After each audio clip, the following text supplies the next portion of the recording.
ज्योतिष शास्त्र में व्यक्ति की आयु का निर्धारण कैसे होता है, ऐसे जान सकते हैं दीर्घायु होंगे आप। नमस्कार, मैं हूं डॉक्टर श्रीपति त्रिपाठी।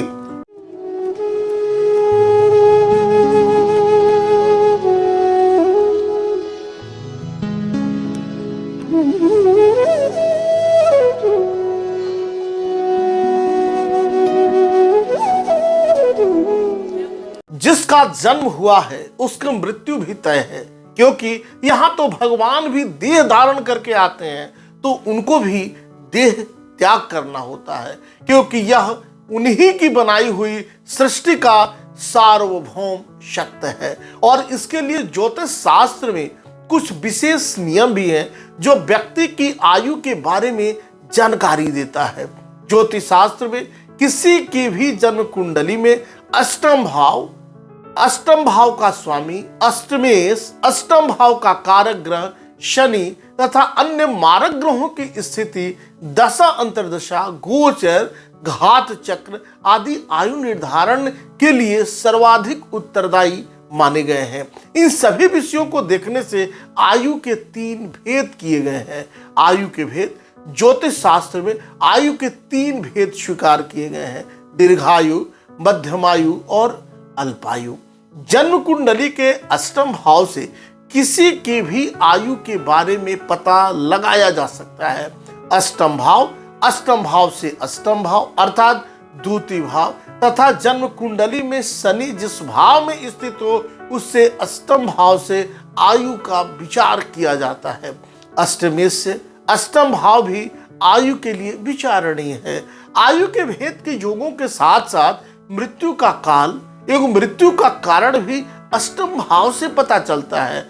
गोचर ज्योतिष में व्यक्ति की जन्म राशि से विचरण करने वाले ग्रहों का भी आकलन किया जाता है। ज्योतिष शास्त्र में अष्टम भाव को मृत्यु स्थान कहा गया है, अतः अष्टम स्थान पर सूर्य आदि ग्रहों का गोचर कष्टप्रद माना जाता है। ज्योतिष शास्त्र में आयु का निर्धारण इस प्रकार किया गया है। आयु निर्धारण में मुख्यतः पराशर ऋषि तथा जैमिनी ऋषि के सिद्धांतों का आधार लिया जाता है।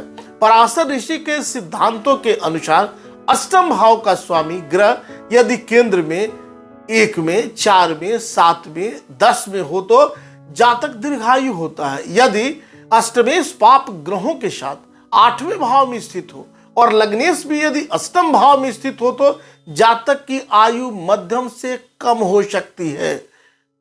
अष्टमेश यदि पाप ग्रह से युक्त होकर 6ठे या 12वें स्थान में हो तो जातक के लिए शुभ नहीं होता, इससे दीर्घायु योग की हानि होती है। अष्टमेश लग्नाधीश से युक्त होकर 6ठे या 12वें भाव में हो तो जातक की आयु मध्यम से कम हो जाती है।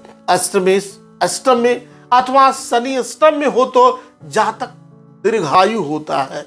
मध्यम आयु के योग लग्नेश और अष्टमेश में से कोई एक चर राशि में और दूसरा स्थिर राशि में हो तो मध्यम आयु होती है। यदि लग्नेश और अष्टमेश दोनों ही द्विस्वभाव राशि में हो तब भी मध्यम आयु होती है।